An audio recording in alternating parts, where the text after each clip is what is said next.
Bom dia, meus queridos. Graça e paz. Aleluia. Deus é bom. Mais uma manhã aqui. E hoje, assim, estou um pouquinho gripado, mas louvado seja Deus pela oportunidade de mais um dia. Como está chegando para vocês aí o áudio, espero que esteja chegando bem. A gente, às vezes, esse áudio aqui dá um pouco de dificuldade, mas glória a Deus. Amém? Bem-vinda, Fran. Deus abençoe você. Estamos falando aqui de um tema importantíssimo, né? A proposta é estudarmos a parábola das 10 virgens e também a parábola dos talentos.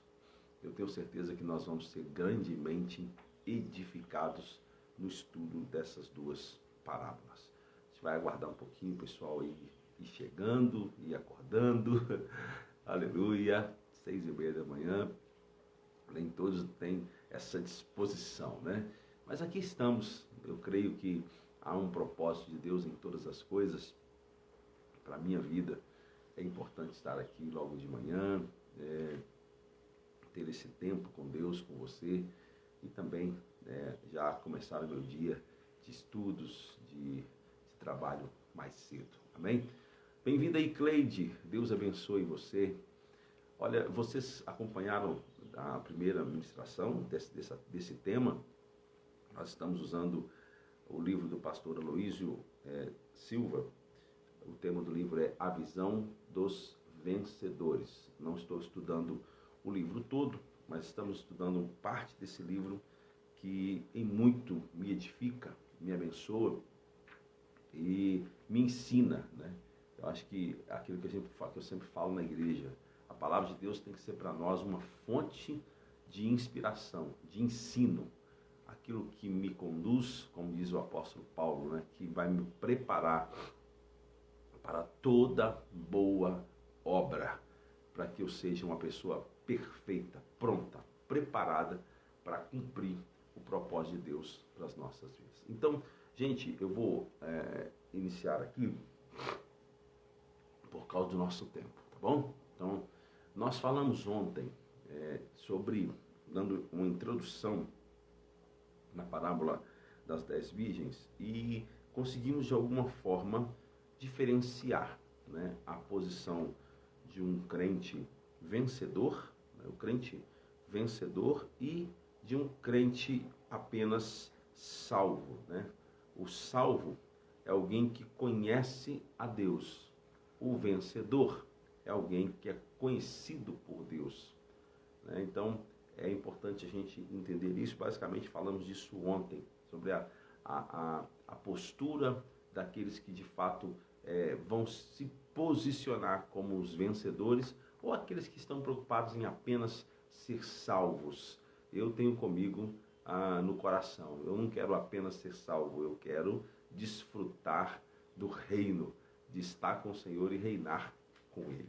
Hoje nós vamos, de alguma forma, começar a construir uma ideia mais detalhada sobre a condição dessas 10 virgens. Há tanta conjectura com relação às 10 virgens, né? As virgens da parábola. O que Jesus estava querendo dizer. Lembra, gente, que parábola é algo que se coloca do lado. Parábola é algo que se coloca para observar. Parábola não necessariamente é uma história com H.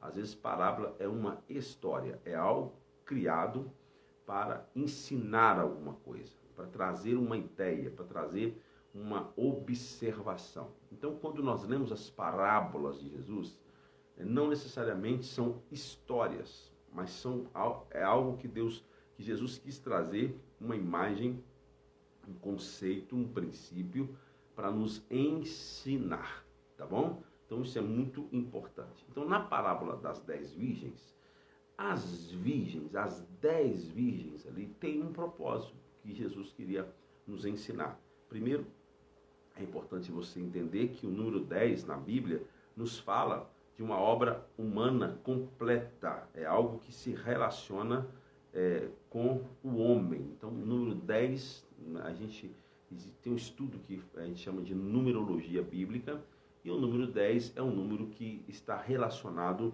ao homem, né? Então, o número 10, por sua vez, fala da perfeição e completude em relação ao homem. Por isso que vai aparecer lá os 10 mandamentos. Lembra? Os 10 mandamentos? Porque tem relação com o homem, né? Então, o número 10 na Bíblia tem esse tom, o número 10 na Bíblia tem essa ideia. Então, toda vez que você vê o número 10 na Bíblia, na maioria das vezes está relacionado ao homem, tá bom? Então, mas por que virgens? Essa é a questão. Por que na parábola Jesus faz questão de colocar 10 virgens? Gente, a primeira coisa que a gente precisa entender e desconstruir o que eu já ouvi muita gente ensinando, é que as virgens, elas representam aqueles que nasceram de novo. As virgens representam os renascidos em Cristo, aqueles que nasceram de novo. A Bíblia nunca usa a expressão virgem para se referir ao ímpio. Então, se está aqui as 10 virgens, Jesus está apontando para a ideia de alguém que nasceu de novo. Traduzindo, alguém que foi salvo. Olha que coisa interessante. Olha como que começa a mudar tudo quando você lê a parábola das 10 virgens com um tom legalista de condenação, e quando você começa a aprofundar no texto e entender. Primeiro, virgens é uma expressão dada a salvos, não a condenados. Então, só aqui já desconstrói a ideia de que a parábola das 10 virgens está tratando de condenação para o inferno. Não é condenação para o inferno, né?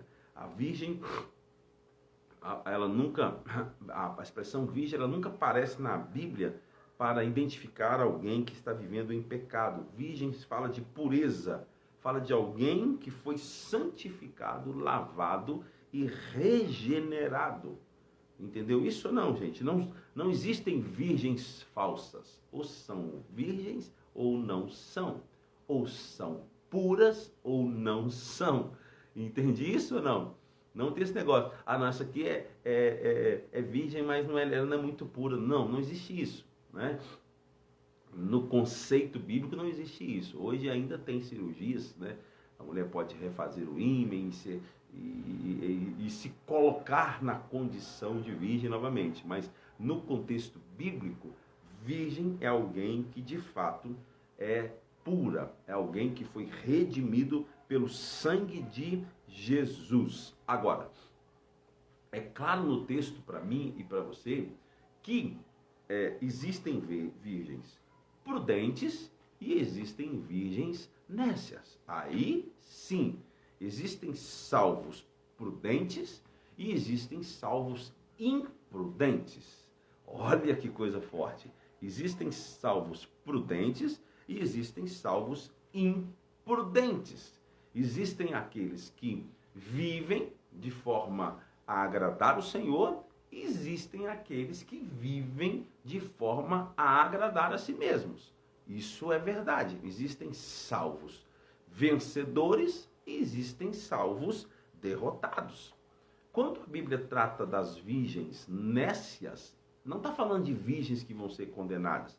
Está falando de virgens que se portaram de forma imprudente, que não se portaram de forma a agradar o Senhor, né? Basta a gente dar uma olhada quando o Jesus vai falar em Mateus, né, em Mateus, quando ele fala ali dos dois homens que edificam a casa sobre a areia e o outro que edifica a casa sobre a rocha. O que Jesus vai dizer? Que aquele que edifica a casa sobre a rocha é prudente, mas o que edifica sobre a areia é tolo. Olha que coisa interessante. Não significa que o nécio seja falso, mas que ele anda pelas suas próprias ideias, né? Não significa que aquele que construiu sobre a areia seja uma pessoa ruim, mas ele não construiu algo sobre a rocha, ele não construiu algo sobre os fundamentos. Ele, apesar de ter a oportunidade de construir, ele não observou os fundamentos. Traduzindo, ele não foi prudente. Então, a Bíblia, quando identifica as virgens como nécias, a Bíblia está querendo dizer que elas, apesar de serem virgens, santas, salvas, elas não foram prudentes, porque não levaram em excesso ou em maior quantidade azeite para as suas vasilhas. É importante a gente entender isso, né? Nós precisamos pensar que quando nós estamos em Cristo, nós somos fortalecidos por Ele. Quando nós estamos em Cristo, nós temos a palavra que nos sustenta. Quando nós estamos em Cristo, a nossa vida está sustentada sobre a rocha que é Cristo. Então, quem vive na palavra, a despeito das críticas, das perseguições, a despeito do pensamento contrário, quem vive o evangelho da graça, a despeito dos religiosos que nos criticam, daqueles que mesmo entre nós vão questionar a nossa mensagem, não importa. Quem vive no evangelho da graça de Deus e entende isso, essa pessoa é sábia. Essa pessoa vai ser identificada como uma virgem prudente. Mas tem aqueles que insistem em viver a sua própria maneira, com base nos seus esforços, com base na construção do seu pensamento e não naquilo que a palavra de Deus diz.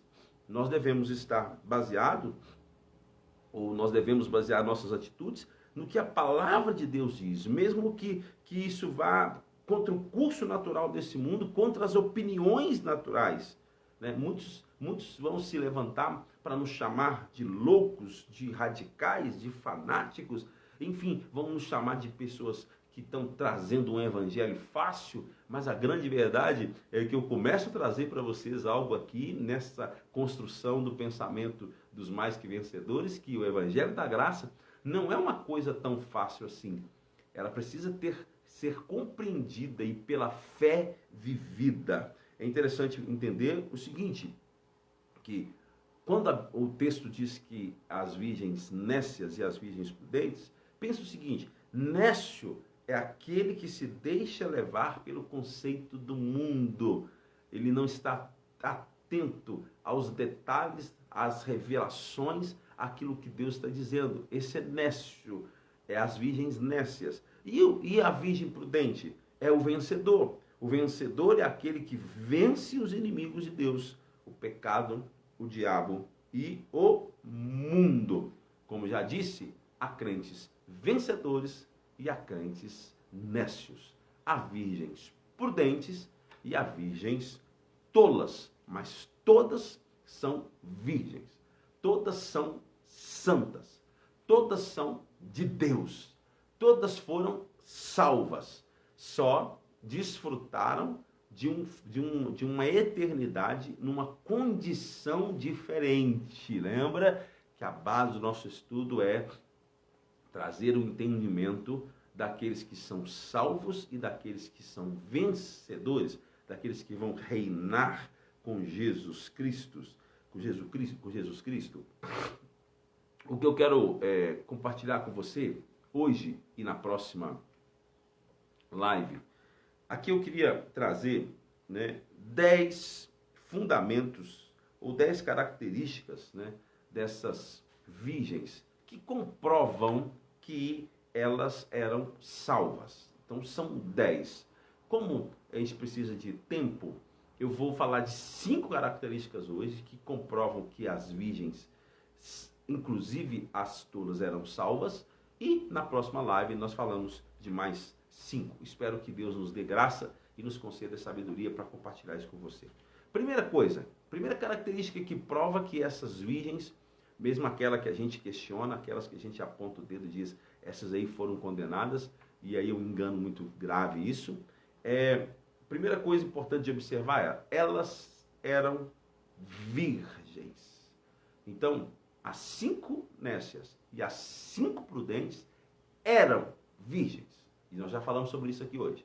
Que a expressão virgem na Bíblia fala de pureza, fala de santidade, fala de alguém que foi salvo, fala de alguém que é de Deus, que é de Cristo.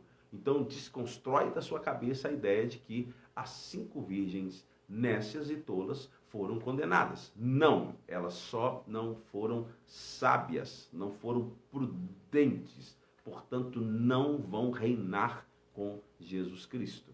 É importante você entender isso. A segunda observação, que comprova que as virgens eram salvas, é que havia luz em suas lâmpadas. Gente, como que a gente não viu isso aqui antes? Havia luz nas suas lâmpadas. Sabe o que significa luz na lâmpada? Luz na lâmpada significa a presença do Espírito Santo. O pecador não tem o Espírito Santo. O condenado não tem o Espírito Santo. O Espírito Santo não habita em templo imundo.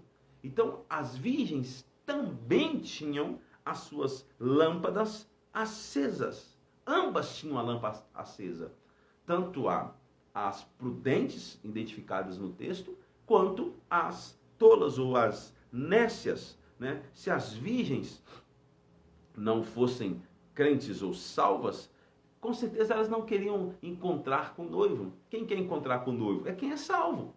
Quem quer encontrar com o noivo? É quem entende o conceito de salvação e está pronto para encontrar. Elas estavam prontas para encontrar, só que com os fundamentos errados. Então, isso aí é muito importante. Então, ambas saíram ao encontro do noivo. Então, havia luz nas suas lâmpadas. Isso as identifica como santas, como filhas de Deus. Quer ver outra característica importante ainda sobre as virgens? É que elas foram virgens do começo ao fim da parábola.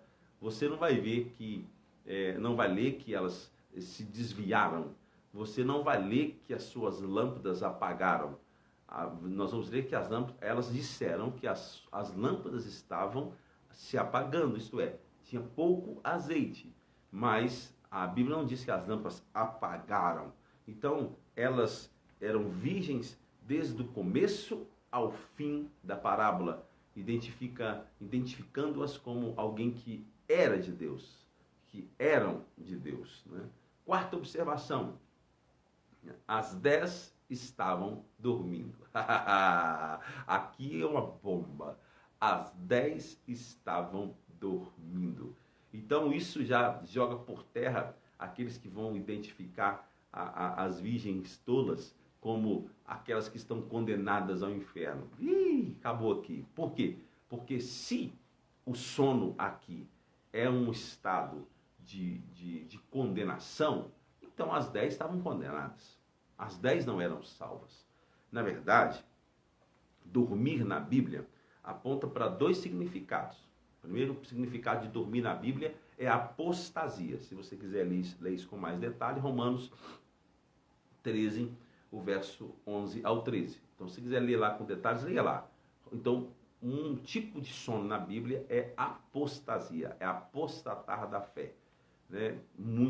Por multiplicar a iniquidade, o amor de muitos tem se esfriado e muitos estão negando a fé, abandonando a fé. Então, isso é um tipo de sono. Inclusive a Bíblia vai dizer, desperta tu que dorme. É para esse que está dormindo espiritualmente. Mas não é na parábola do que está dizendo.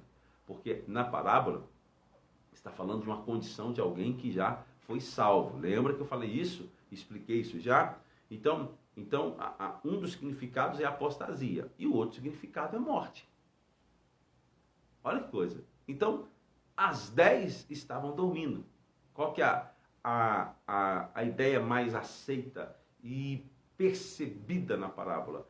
Que as 10 já estavam no estado de morte, já estavam no estado de sono, não de sono no espírito condenatório, mas no sono da morte. Elas já estavam em outro lugar, em outro patamar, em outro nível. Como todas estavam dormindo, não é lógico considerar que esse sono como apostasia, uma vez que 5 delas eram prudentes. Então, havia 5 prudentes dormindo.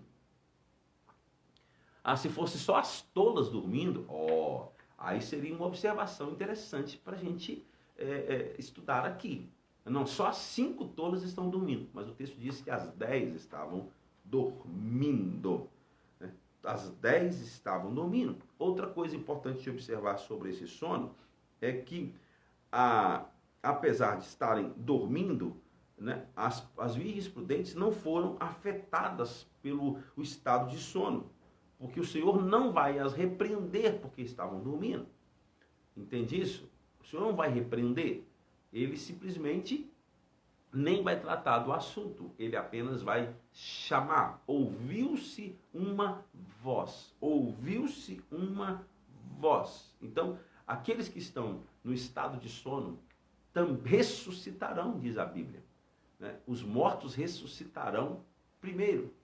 Todos aqueles que morreram em Cristo, todos aqueles que morreram na condição de virgens, é isso que eu estou tentando colocar na sua cabeça, todos aqueles que morreram na condição de salvos, puros, justificados, eles ressuscitarão primeiro. Isto é, eles também vão ouvir a voz. Ouviu-se uma voz. Só que cada um vai ressuscitar na sua condição. Aqueles que morreram salvos vão ressuscitar salvos. Mas aqueles que morreram salvos vencedores, virgens prudentes, ressuscitarão na condição de virgens prudentes, salvos vencedores. E aí sim, aí será o momento da coroação, da recompensa do galardão. E aí cada um vai receber a sua condição de forma diferente. Não condenado ao inferno, mas como salvos recebendo condições diferentes. Oh, maravilha, que coisa linda, hein? Mas o tempo passa muito rápido, meu Deus, já vai dar quase 25 minutos que nós estamos aqui e eu quero avançar com você, mas é muita coisa para a gente compartilhar. E uma quinta observação hoje, e aí nós continuamos na próxima sexta, hoje é quarta, na sexta-feira, 6h30 da manhã, nós vamos estar aqui novamente e continuamos estudando a parábola das virgens, das 10 virgens, e hoje trazendo a ideia de que as virgens, mesmo as tolas, não estão falando daquelas que estão condenadas ao inferno, mas estão falando daquelas que apenas são crentes, mas não vencedores, salvos, mas não vencedores. Então a quinta são: todas as virgens ouviram a voz do arcanjo. Aí, quem vai ouvir a voz do arcanjo? Os condenados? Sim, Joélia, vai ficar aí gravado no IGVT, viu? Você pode acompanhar depois, inclusive toda essa série já está gravada lá no IGVT, aqui da página do Instagram, viu? Pode acompanhar, vai ser vai ser algo poderoso para a sua vida. Inclusive tem outras lives que eu estou fazendo, segunda, quarta e sexta, que está gravado lá, e também no YouTube da igreja, CBBTG, basta procurar lá, CBBTG, vai estar lá todas as lives, ok? Então vamos aqui, abraço, viu, Joélia? Outra coisa importante aqui que é para a gente entender, que todas as virgens ouviram a voz do arcanjo. O texto diz que por volta da meia-noite ouviram-se o grito: eis o noivo. Esse texto, gente, se refere, aí vamos entrar um pouquinho aqui no Apocalipse, esse texto se refere à última trombeta do Apocalipse, né, ao fim da grande tribulação. Não é? Quando o arcanjo tocar a 7ª trombeta, 1 Tessalonicenses 4,16, o Senhor aparecerá pelos ares, e todos os que forem virgens, salvos, ressuscitarão, levantar-se-ão, tanto os prudentes como os insensatos. Acabou que eu já falei isso aqui. A gente vai ministrando e as coisas vão vindo e a gente vai falando, né? Então, tanto os prudentes ressuscitarão, quanto os insensatos. Se a condição é de salvo, se a condição é de virgem, entre duas aspas, de puros, justificados pela fé, todos ressuscitarão, mas receberão um galardão ou a condição de salvação diferente. Né? Então, a ressurreição vai acontecer. Isso é lindo. Os salvos vão ressuscitar. as virgens prudentes e tolas, só para você entender na condição da parábola, todas vão ouvir a voz e acordarão do sono da morte, ressuscitarão. E assim se colocarão diante do noivo e receberão a sua recompensa e a sua condição, se apenas salvo ou se aqueles que vão entrar para a festa, para a Nova Jerusalém e desfrutar ali do reino, de reinar com Jesus Cristo. Né? Aos que vencer, dar-lhe que se assente comigo no meu trono. Então a Bíblia deixa claro que todas as virgens ouviram a voz do arcanjo, ouviram o som da trombeta e se levantaram, ou seja, ressuscitaram. Está aqui no verso 7 e 8 de Mateus 25. Então se levantaram todas aquelas virgens e prepararam as suas lâmpadas. E as nécias disseram aos prudentes: dai-nos do vosso azeite, porque as nossas lâmpadas estão se apagando. Não estava apagado, estão se apagando. Aqui existe uma condição que nós vamos estudar também mais para frente. Gente, vai ficar aqui mais 5 características que trazem o fundamento de que as virgens, mesmo tolas, elas eram salvas, mas mostrando a condição daqueles que apenas são salvos e daqueles que são vencedores. Infelizmente, na igreja nós temos crentes sábios, prudentes, e nós temos crentes tolos. Infelizmente, pessoas que andam pelas suas cabeças, inclusive tentando se justificar diante de Deus pelas suas obras. Eu espero que você tenha a sua mente ampliada e a sua fé renovada, mas ao mesmo tempo que você receba direção de Deus para um novo posicionamento a partir de hoje. Quem você quer ser? As virgens loucas, tolas ou as virgens prudentes? Não no tom de legalismo ou julgamento, não. Mas você quer reinar com Jesus Cristo ou apenas ser salvo? Fica aí essa pergunta, pense nela. Sexta-feira nós voltamos para estudar aqui mais 5 características e que fundamentam as virgens tolas como salvas, porém não vencedoras. Ok?